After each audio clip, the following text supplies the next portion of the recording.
Que se passe-t-il quand une star réalise un blockbuster, mais que le studio jure avoir perdu de l'argent? Bienvenue dans le monde tordu de la comptabilité hollywoodienne, où les bénéfices disparaissent, les légendes ne sont pas payées, et les fortunes sont discrètement enterrées dans les tableurs. Dans cette vidéo, nous révélons 25 stars qui ont été dépouillées par le système même qui les a rendues célèbres. Restez avec nous. Certaines de ces histoires vont vous laisser sans voix. Art Buchwald. Art Buchwald ne s'attendait jamais à devenir un lanceur d'alerte à Hollywood. Humoriste lauréat du prix Pulitzer, il a proposé une idée de scénario à Paramount Pictures, un prince africain à la recherche de l'amour en Amérique. Des années plus tard, le studio a sorti Un prince à New York avec Eddie Murphy, et Buchwald a immédiatement reconnu l'intrigue. Il a poursuivi en justesse et a gagné. Mais ce que la cour a révélé a choqué l'industrie. Malgré des gains de plus de 288 millions de dollars, Paramount a déclaré que le film n'avait pas fait de bénéfices. Pourquoi? À cause de la comptabilité créative. Des frais cachés, des coûts de distribution gonflés et des frais généraux du studio ont enterré les bénéfices réels. L'affaire de Buchwald est devenue la preuve ultime que même les énormes succès pouvaient être déclarés comme des pertes sur le papier. Sa victoire a révélé un plan sinistre, refuser aux créateurs leur part légitime et cacher des millions derrière des contrats que seuls les avocats comprennent. Bien qu'il ait finalement accepté un règlement pour une fraction de ce qu'il était dû, l'héritage de Buchwald perdure. Son affaire est maintenant enseignée dans les écoles de droit comme un tournant dans la lutte contre la tromperie des studios. Il ne voulait pas seulement son chèque, il voulait la justice. Et pour une fois, les calculs d'Hollywood ont été mis en lumière. David Prowse. Il était le corps de Dark Vador, la figure imposante qui terrifiait les spectateurs et devint une icône. Mais David Prowse, l'homme à l'intérieur du costume, a fini par être trahi par la force qui l'a aidé à créer. Lorsque le retour du Jedi a été terminé, Prowse s'est vu promettre une part des bénéfices. Le film a rapporté plus de 475 millions de dollars à l'échelle mondiale, mais d'une manière ou d'une autre, Lucasfilm a insisté sur le fait qu'il n'a jamais réalisé de bénéfices. Prowse n'a rien reçu. L'acteur britannique était lié par un contrat basé sur les bénéfices nets, un piège à Hollywood, où les studios peuvent faire passer un succès pour un échec grâce à des astuces comptables. Prowse, qui n'avait même pas été informé que sa voix serait doublée par James Earl Jones, se sentait de plus en plus mis à l'écart. Il s'est exprimé, et en retour, a été banni des événements Star Wars. Les fans étaient furieux. Comment l'homme derrière l'un des plus grands méchants du cinéma pouvait-il être ainsi écarté? Prowse est mort en 2020, toujours sans avoir vu un sou de Jedi. Son histoire reste une leçon douloureuse.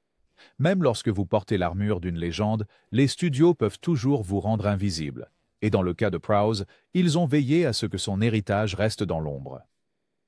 Winston Groom. Winston Groom a écrit le roman Forrest Gump, une histoire excentrique et émouvante qui s'est transformée en l'un des films les plus appréciés de l'histoire du cinéma. Lorsque Paramount l'a adapté en 1994, Groom aurait dû faire fortune. Le film a rapporté plus de 680 millions de dollars dans le monde entier. Mais quand il a demandé sa part des bénéfices contractuels, le studio a affirmé que le film n'avait pas été rentable. Comment est-ce possible? Par le biais de la sombre magie de la comptabilité hollywoodienne. Paramount a utilisé des frais internes, des frais généraux gonflés et des frais mystérieux pour faire croire que Forrest Gump était un échec financier. Groom avait vendu les droits à bas prix, seulement 350 000 dollars et un pourcentage modeste des bénéfices, qui se sont évaporés. En signe de protestation, il a refusé de laisser le studio adapter la suite, Gump & Company. Même Tom Hanks et le réalisateur Robert Zemeckis auraient été privés de parts équitables, négociant ensuite des paiements forfaitaires pour éviter d'autres cauchemars comptables. L'expérience de Groom est devenue l'un des exemples les plus clairs de la manière dont les studios exploitent même leurs plus grands succès. Il a offert au monde un personnage inoubliable, mais Hollywood lui a tourné le dos. Ce n'était pas juste le chèque, c'était la trahison. Groom est décédé en 2020, mais sa perte reste une note de bas de page permanente dans l'héritage de Gump. Sylvester Stallone. Il était Rocky, il était Rambo. Mais même Sylvester Stallone, un titan du box-office, a dû se battre dur quand il s'agissait des bénéfices des studios. Au début, Stallone a accepté des pourcentages sur les bénéfices des suites de Rocky, mais au fil des ans, il a remarqué quelque chose d'étrange. Des millions de revenus mondiaux étaient déclarés, mais ces relevés de redevances étaient vaides. À peine bougé. United Artists, et plus tard MGM, ont utilisé une comptabilité douteuse pour réduire sa part de profit. Lorsque Stallone a finalement confronté les studios, il a découvert que les calculs de redevances étaient truffés de dépenses absurdes. Des frais de marketing facturés après la fin des sorties en salle, des primes aux dirigeants déduites de sa propre part. Stallone a révélé plus tard qu'il avait dû menacer de poursuites juste pour obtenir ce qui lui était dû. Il a qualifié tout le système de corrompu, avertissant les jeunes acteurs de ne pas tomber dans les pièges des bénéfices arrière, à moins d'avoir des contrats en béton et des équipes juridiques impitoyables. Malgré son statut de mégastar, le plus grand combat de Stallone n'était pas à l'écran. Il se déroulait à huis clos, dans des salles de réunion remplies d'avocats. Cela montrait que peu importe la taille de votre nom, si vous ne surveillez pas les comptes, quelqu'un d'autre les maquille. Peter Jackson. Peter Jackson a transformé Le Seigneur des Anneaux en un triomphe cinématographique, rapportant près de 3 milliards de dollars. Mais quand il a demandé à New Line Cinema un audit pour vérifier ses gains, ils lui ont dit d'oublier ça. Jackson était stupéfait. Son contrat lui donnait droit à une part des produits dérivés et des bénéfices du premier film. Mais d'une manière ou d'une autre, malgré son énorme succès, la communauté de l'anneau a été déclarée non rentable. Cela vous semble familier? Jackson a poursuivi en 2005, alléguant que New Line a gonflé ses livres avec des dépenses fictives, des frais de distribution interne, des charges d'intérêt mystérieuses et des rétrocommissions de licences. Le procès a révélé comment les studios exploitent le langage contractuel pour siphonner l'argent des créateurs. Les conséquences ont été énormes. New Line, autrefois un poids lourd de Hollywood, a perdu la confiance de Jackson et sa réputation. Bien que l'affaire ait été réglée discrètement, elle a changé à jamais la manière dont les réalisateurs abordent les accords sur les bénéfices. Jackson ne parlera pas du règlement final, mais sa position reste claire. La créativité ne s'arrête pas lorsque les caméras cessent de tourner. Elle s'étend jusqu'au livre de compte. Et si le studio cache l'or, il faut parfois partir en quête dans la vie réelle pour le récupérer. Stan Lee. Stan Lee n'était pas seulement le visage de Marvel, il en était l'architecte. De Spider-Man aux X-Men, son imagination a propulsé des franchises de plusieurs milliards de dollars. Mais quand ses héros ont conquis le box-office, Lee a découvert quelque chose de choquant. Il était exclu des bénéfices. Son contrat de 1998 lui garantissait 10% des profits de tout film ou émission utilisant ses personnages. Mais lorsque Spider-Man et les X-Men sont devenus des succès mondiaux, la boîte aux lettres de Lee est restée vide.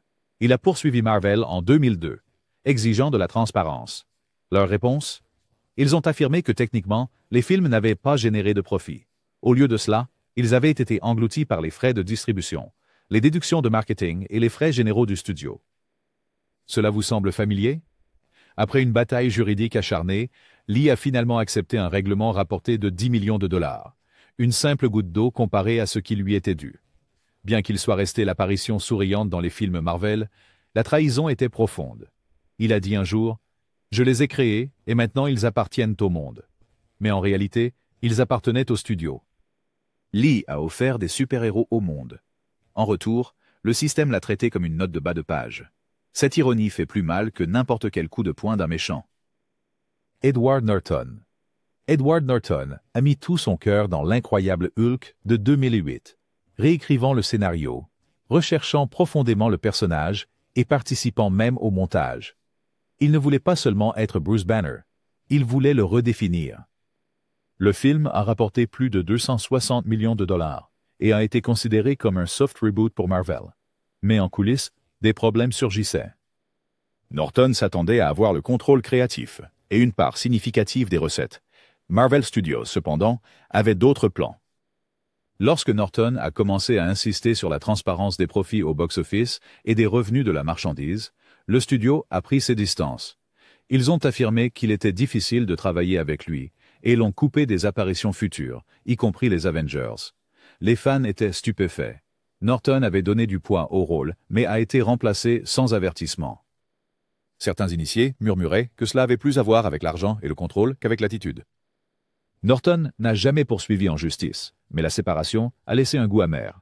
Voici un acteur sérieux, investi dans la construction d'une franchise, seulement pour être ignoré par le système qu'il a aidé à lancer.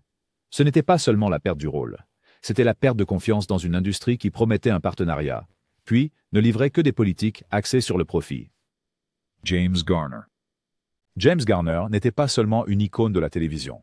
Il était l'une des rares stars à défier la comptabilité d'Hollywood et à gagner. Dans les années 70, The Rockford Files était un énorme succès télévisuel, et Garner s'était vu promettre une part des bénéfices continus de l'émission grâce à la syndication. Mais alors que les rediffusions passaient et que les ventes de cassettes VHS augmentaient, ses chèques ne reflétaient pas ce succès. Garner a flairé un problème. En 1980, il a poursuivi Universal, demandant un audit complet. Ce qu'il a découvert était stupéfiant. Le studio avait prétendument caché des millions de profits grâce à une comptabilité trompeuse. Garner avait été systématiquement sous-payé pendant des années. Dans une tournure rare à Hollywood, il a gagné le procès, recevant des millions en paiement rétroactif. Le procès ne l'a pas seulement justifié, il a inspiré d'autres à commencer à remettre en question leurs propres déclarations de redevances. Garner a prouvé que vous n'aviez pas besoin d'être un dirigeant de studio pour comprendre les contrats. Il suffisait d'avoir le courage de lire les petits caractères. Il a dit un jour, « Si vous ne vous défendez pas vous-même, personne d'autre ne le fera. » Finalement, Garner n'était pas seulement un détective privé à l'écran, il en est devenu un dans la vie réelle, résolvant un mystère que même Hollywood a essayé d'enterrer. Kim Basinger. Kim Basinger était au sommet du monde, au début des années 90. C'était une nommée aux Oscars, une star rentable et une royauté d'Hollywood. Mais une décision a failli la détruire. Après avoir accepté de jouer dans le film indépendant controversé, Boxing Helena, Basinger a changé d'avis. Le scénario était étrange. Un chirurgien qui ampute les membres d'une femme pour la garder pour toujours.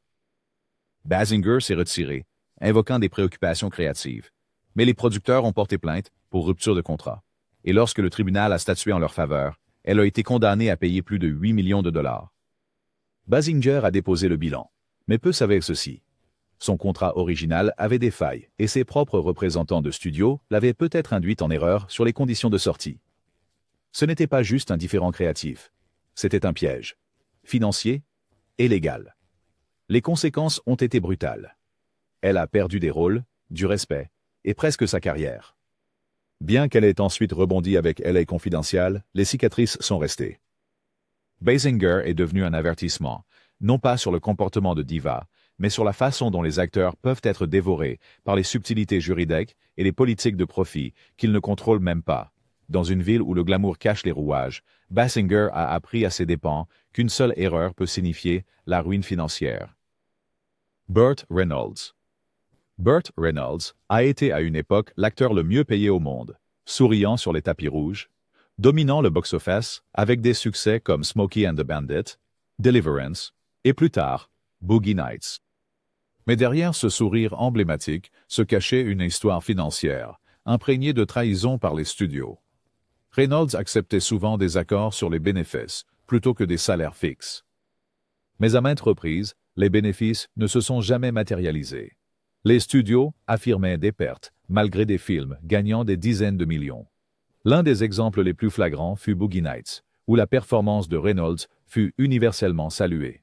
Pourtant, il n'a vu qu'une infime partie des bénéfices en raison de termes contractuels vagues et de la comptabilité toujours évasive d'Hollywood. Pour aggraver les choses, ses gestionnaires d'affaires l'ont également trahi, ratant des clauses et des paiements. Dans les années 1990, Reynolds avait déclaré faillite, vendant des biens personnels pour couvrir des dettes croissantes. L'homme qui régnait autrefois sur Hollywood se battait maintenant pour garder sa maison. Dans les interviews, il n'a jamais blâmé une seule personne, mais il a toujours pointé du doigt le système. Une star qui a donné sa vie à l'écran, seulement pour être saignée par les accords même censés assurer son avenir. Debbie Reynolds. Debbie Reynolds était plus qu'une star de cinéma. Elle était la chérie de l'Amérique, la tête d'affiche rayonnante de Chantons sous la pluie et une artiste infatigable pendant des décennies. Mais sous les paillettes, Reynolds a subi une exploitation financière brutale. Après une série de films à succès, Reynolds pensait que ses années chez MGM lui offriraient une sécurité financière résiduelle. Ce ne fut pas le cas. Dans les années 1950, les studios ne proposaient aucun partage des bénéfices, et lorsque de nouvelles voies de licence comme la VHS et la syndication télévisée ont émergé, Reynolds en a été exclu. Elle a ensuite essayé d'obtenir des royalties pour son travail, mais on lui a dit que ses anciens contrats ne s'appliquaient pas. Elle a ouvert un hôtel et un musée à Las Vegas pour préserver l'histoire du Hollywood classique en utilisant ses propres fonds et souvenirs. Mais même cela s'est effondré à cause des dettes impayées et du manque de soutien. Dans les années 1904, forcé de mettre aux enchères sa précieuse collection de costumes, y compris la robe blanche emblématique de Marilyn Monroe, juste pour rester à flot. C'était une perte dévastatrice. Une femme qui incarnait l'âge d'or d'Hollywood a dû vendre son histoire, même pour survivre. Reynolds n'a jamais cessé de se produire, mais elle n'a jamais oublié comment le système abandonne ses stars. Sa vie est devenue un rappel douloureux. L'industrie qui crée des légendes est souvent la première à les oublier. Carrie Fisher. Carrie Fisher était de la royauté, non seulement galactique, mais aussi cinématographique. Comme Princesse Leia dans Star Wars, elle est devenue l'une des figures les plus reconnaissables de l'histoire de la culture pop. Mais derrière la célébrité se cachait une réalité financière stupéfiante. Fisher a à peine gagné de l'argent grâce à Leia. Son contrat original de 1977 n'incluait pas les droits de merchandising, et elle n'a pas pensé à les demander. Pourquoi l'aurait-elle fait? Personne ne s'attendait à ce que des figurines, des boîtes à lunch et des costumes d'Halloween rapportent des milliards. Mais ils l'ont fait. Et tandis que George Lucas et les studios faisaient fortune, Fisher ne voyait presque rien. Elle plaisantait publiquement en disant que, chaque fois qu'elle voyait son visage sur une bouteille de shampoing, une partie d'elle mourait à l'intérieur. Même son image dans Le Réveil de la Force n'a rapporté qu'une compensation modeste, car elle n'avait aucun contrôle sur son image. Fisher a été franche au sujet de sa santé mentale, de ses luttes contre l'addiction et de sa relation complexe avec la célébrité. Mais le pilule la plus amère était de savoir que le rôle qui la définissait l'exploitait aussi. Elle a dit un jour « J'étais une blague, mais je faisais rire les gens. » Ce qu'elle n'a pas dit, mais que de nombreux fans croient, c'est qu'elle méritait plus que de simples rires. Elle méritait justesse. Jackie Coogan. Avant Shirley Temple, il y avait Jackie Coogan, la première véritable enfant star. À seulement 7 ans, il a ébloui le public dans Le Kid de Charlie Chaplin, charmant le monde et amassant des millions avec ses films. Mais quand Coogan a atteint l'âge adulte, il a découvert un cauchemar. Sa mère et son beau-père avaient dépensé presque tous ses gains. Ils prétendaient que c'était leur droit de les dépenser. Coogan a intenté un procès et bien qu'il ait gagné, il n'a récupéré qu'une fraction de ce qu'il avait gagné. Le scandale a choqué la nation et a conduit à la création de la loi Coogan, qui exigeait qu'une partie des gains des enfants acteurs soit préservée dans un fonds en fiducie. Mais c'était trop tard pour Jackie. Ces dernières années furent remplies de rôles étranges à la télé, notamment celui de l'oncle Fester dans La famille Adams. Mais l'éclat de sa célébrité précoce a été à jamais terni par la trahison. L'histoire de Coogan reste l'un des exemples les plus déchirants de l'échec le plus sombre d'Hollywood, profitant d'un enfant, puis l'abandonnant. Il était un pionnier, mais aussi une victime. La loi porte son nom, mais les cicatrices étaient les siennes à porter. Elvis Presley. Il était le roi du rock and roll, une icône mondiale. Mais à Hollywood, Elvis Presley n'était en rien de la royauté. Tout au long des années 1960, Elvis a joué dans une série de comédies musicales stéréotypées, dont beaucoup ont été des succès au box-office. Pourtant, il ne voyait qu'une petite partie des bénéfices. Pourquoi? À cause du colonel Tom Parker. Le manager infâme d'Elvis a conclu des accords impitoyables avec les studios qui privilégiaient l'argent rapide plutôt que l'héritage de carrière. Les studios faisaient des millions. Elvis recevait des cachets fixes sans pourcentage sur les recettes ni contrôle. Pire encore, Parker prenait une commission stupéfiante de 50%, soit le double de la norme de l'industrie. Elvis était piégé dans des contrats d'exploitation et passait ses meilleures années à produire des films qu'il détestait, simplement pour alimenter la machine. Lorsqu'il a finalement réussi à se libérer, les dégâts étaient déjà faits. Il est mort à 42 ans, épuisé, désillusionné et financièrement ruiné par rapport à ce qu'il aurait dû avoir. Le roi a construit des empires avec son nom et son image, mais le royaume appartenait à d'autres. À la fin, Elvis est devenu un produit, vendu, empaqueté et vidé. Marlon Brando. Marlon Brando était déjà une légende lorsqu'il a signé pour jouer Jor-El dans Superman. Pour seulement quelques minutes à l'écran, il a obtenu un montant record de 3 700 000 $ et une promesse de 11,75% des bénéfices arrière. Le film a décollé, rapportant plus de 300 millions de dollars. Mais quand Brando a vérifié ses relevés de royalty, il a trouvé quelque chose d'étrange. Il n'y avait pas de bénéfices. Warner Brothers affirmait que les dépenses avaient effacé les gains. Brando a poursuivi en justice, alléguant que le studio avait dissimulé les bénéfices par une comptabilité douteuse. En représailles, Warner Brothers a coupé ses scènes dans Superman 2. La perte de procès à traîner, se réglant finalement à l'amiable. Mais il a révélé une vérité douloureuse. Même Brando, l'un des noms les plus puissants d'Hollywood, n'était pas à l'abri de la comptabilité créative. L'incident l'a rendu amer envers l'industrie. Il a qualifié les dirigeants de studios de menteurs et a refusé de promouvoir leurs films. Brando avait peut-être un tempérament volcanique et des habitudes de travail erratiques, mais il n'avait pas tort. Les studios manipulaient les chiffres pour effacer leurs obligations, et Brando, malgré toute son influence, devait encore se battre pour chaque centime. Lorsque Jor-El a averti son fils des dangers de la Terre, il aurait peut-être dû ajouter « surtout les contrats ». Bob Hoskins. Bob Hoskins a offert l'une des performances les plus exigeantes physiquement et émotionnellement nuancées de sa carrière dans Qui veut la peau de Roger Rabbit. Jouer face à des personnages de dessins animés invisibles pendant des mois l'a presque brisé, mais le résultat fut un hybride révolutionnaire qui a rapporté plus de 330 millions de dollars à l'échelle mondiale. Hoskins, sous contrat, était censé recevoir une part généreuse des bénéfices, mais des années ont passé, et les chèques ne sont pas arrivés. Quand il a demandé, Disney a prétendu que le film n'avait pas vraiment fait d'argent. L'explication? Les astuces standards de comptabilité des studios.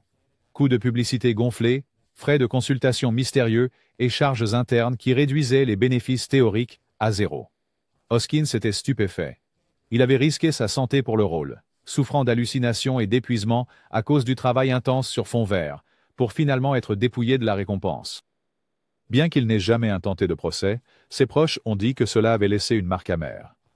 Hoskins a continué à jouer dans d'autres succès, mais il a rarement reparlé de Roger Rabbit. L'homme qui a porté l'une des expériences les plus audacieuses du cinéma a fini par porter le poids d'un profit invisible, tout comme les co-stars invisibles avec lesquels il avait joué autrefois. Michael Moore. Fahrenheit 9/11 de Michael Moore a été le documentaire le plus lucratif de tous les temps, rapportant plus de 220 millions de dollars dans le monde. Mais lorsque Moore a fait le bilan de ce qu'il avait reçu en retour, quelque chose ne collait pas. Les frères Weinstein, qui avaient distribué le film, l'auraient sous-payé de dizaines de millions de dollars de bénéfices. Moore a poursuivi en justice en 2011, affirmant que la comptabilité hollywoodienne avait une fois de plus transformé un succès retentissant en un prétendu échec financier. Les Weinstein ont répondu avec des contre-poursuites et une campagne de relations publiques qui décrivait Moore comme avide. Mais des documents judiciaires ont révélé les tactiques habituelles, de l'argent transféré par des sociétés sœurs, des coûts de marketing dépassant largement la raison, et d'autres dépenses qui rongeaient commodément les bénéfices. Le cas s'est finalement réglé discrètement, mais les dommages ont persisté. Moore espérait que son film exposerait des mensonges politiques. Ironiquement, il a dû passer des années à révéler des mensonges sur le film lui-même. Lors d'entretiens, Moore a ensuite averti les cinéastes indépendants. La plus grande arnaque n'est pas à Washington. Elle se trouve dans les chèques de royalty d'Hollywood. Pour quelqu'un qui a construit sa carrière en dénonçant l'injustice, Moore était devenu victime de la cupidité même qu'il a passé sa vie à confronter. John Cusack. John Cusack a longtemps été un acteur réfléchi, qui choisit soigneusement ses rôles et évite la machine hollywoodienne typique.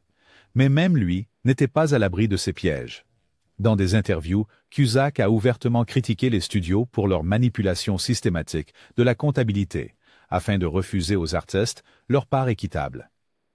Il a parlé de films comme Grosse Pointe Blanche et High Fidelity, qui ont bien marché et ont acquis un statut culte, mais qui, selon les dires, n'ont jamais généré de vrais bénéfices sur papier. Cusack a affirmé qu'il recevait souvent des accords de back-end qui disparaissaient mystérieusement une fois que les studios déposaient leurs résultats financiers finaux. Bien qu'il n'ait pas intenté d'action en justice, sa franchise a mis en lumière la façon dont même les films de budget moyen, ceux sans la surveillance au niveau des blockbusters, sont manipulés dans les comptes. Les studios se facturent des frais de distribution, dissimulent des dépenses dans des sociétés écrans et redirigent les revenus vers des entités obscures. Cusack a qualifié cela de jeu de vol créatif. Il n'a peut-être pas perdu de villa ou déclaré faillite, mais ce qu'il a perdu, c'est la confiance. La confiance dans un système qui promettait un partenariat, puis jouait à cache-cache avec la vérité. Pour les fans qui admirent son intégrité, les révélations discrètes de Cusack en disent de long sur une industrie fondée sur l'illusion, même dans sa comptabilité. Robin Williams. Quand Robin Williams a prêté sa voix au génie dans Aladdin, il ne l'a pas fait pour le chèque de paie. En fait, il a accepté un tarif fortement réduit, seulement 75 000 $, à condition que Disney n'utilise pas sa voix ou son image pour vendre des produits dérivés. Williams, toujours l'artiste de principe, voulait maintenir l'intégrité du personnage, mais après que le film soit devenu un succès fulgurant, Disney a rompu cette promesse. La voix du génie était partout, sur les jouets, les publicités, les annonces de fast-food, rapportant des millions. Furieux, Williams a publiquement dénoncé le studio, affirmant qu'il lui avait menti de la manière la plus offensante possible. Il a refusé de travailler à nouveau avec Disney. Le studio lui a ensuite envoyé un tableau de Picasso en guise d'excuse, mais le mal était fait. Williams avait été exploité non seulement financièrement, mais aussi artistiquement. Pour un homme qui mettait son cœur dans chaque rôle, la trahison était profonde. Il est finalement revenu pour Aladdin et le roi des voleurs, mais pas avant d'avoir révélé comment les studios peuvent même monétiser la bonne volonté. Son histoire ne concerne pas seulement l'argent. C'est sur comment même la magie peut être déformée par l'avidité. David Duchovny. David Duchovny était le visage de The X-Files, un phénomène culturel qui a duré 9 saisons et engendré 2 longs métrages. Au sommet du succès de la série, Duchovny a poursuivi 20th Century Fox, les accusant d'auto-négociation. Le studio aurait prétendument vendu les droits de rediffusion et de syndication à ses propres chaînes affiliées à des prix artificiellement bas, réduisant ainsi le pool de bénéfices que Duchovny était censé partager. Le procès de l'acteur a révélé un problème profondément enraciné. Les studios licencient des émissions à eux-mêmes pour maquiller les comptes et conserver les bénéfices en interne.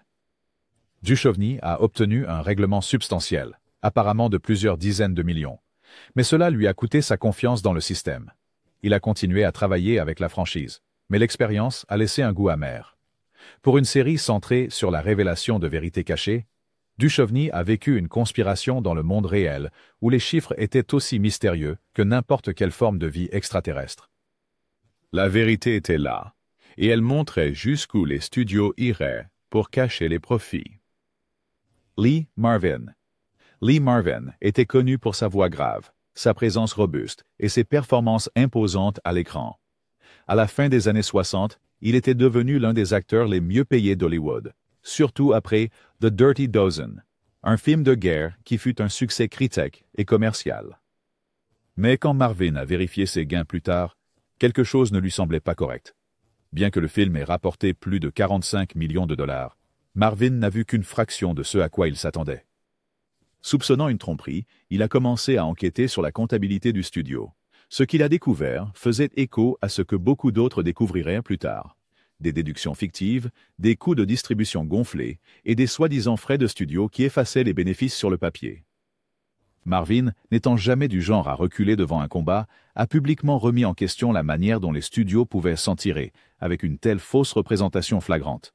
Bien qu'il n'ait jamais intenté de procès en bonne et due forme, sa voix s'est ajoutée au cœur des artistes, avertissant du système biaisé d'Hollywood. Pour un homme qui a mené des batailles à l'écran, c'est la guerre en coulisses, avec les déclarations de profit, qui s'est avérée être la plus exaspérante et insoluble. Mike Myers. Austin Powers n'était pas juste un succès. C'était un phénomène culturel. Avec ses expressions fétiches, ses produits dérivés et une base de fans fidèles, il est devenu l'une des franchises de comédie les plus rentables de la fin des années 1990. Mike Myers l'a écrit, y a joué et a contribué à façonner son succès depuis le début. Mais lorsqu'il s'agissait de toucher des bénéfices, Myers a découvert que le mojo avait mystérieusement disparu. Malgré des centaines de millions de revenus, les paiements restaient étrangement bas. Myers n'a pas intenté de procès, mais des initiés disent qu'il était furieux de la façon dont les bénéfices étaient comptabilisés. Jouets, DVD, contrats de restauration rapide, tout cela a généré énormément d'argent. Pourtant, les livres de la société suggéraient des marges infimes. La raison suspectée, la licence interne, l'inflation des frais généraux et les coûts promotionnels qui ont commodément englouti les bénéfices. Pour un personnage qui a déjoué les super méchants avec panache, il s'est avéré que le véritable méchant était enfoui dans le jargon juridique. Et tandis qu'Austin Powers faisait rire le monde, Myers a appris en silence que même créer un empire ne signifie pas qu'on le gouverne. Angela Bassett.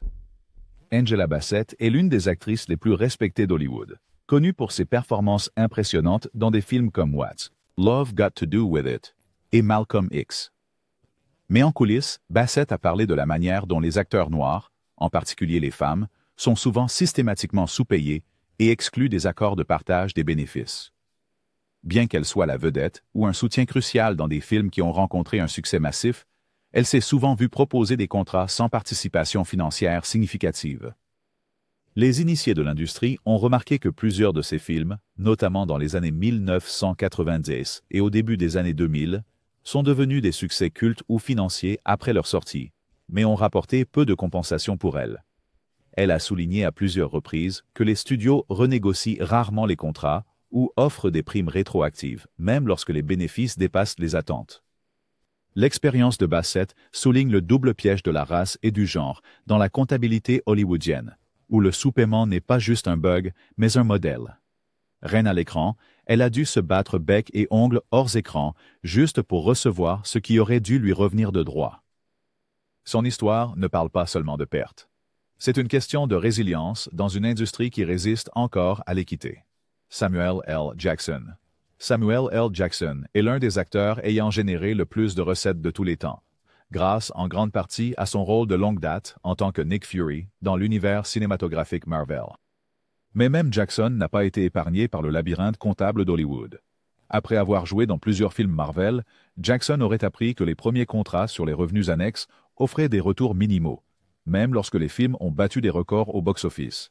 La comptabilité de Disney et Marvel montrait de faibles marges bénéficiaires après que des dépenses massives furent déduites, dont beaucoup étaient internes.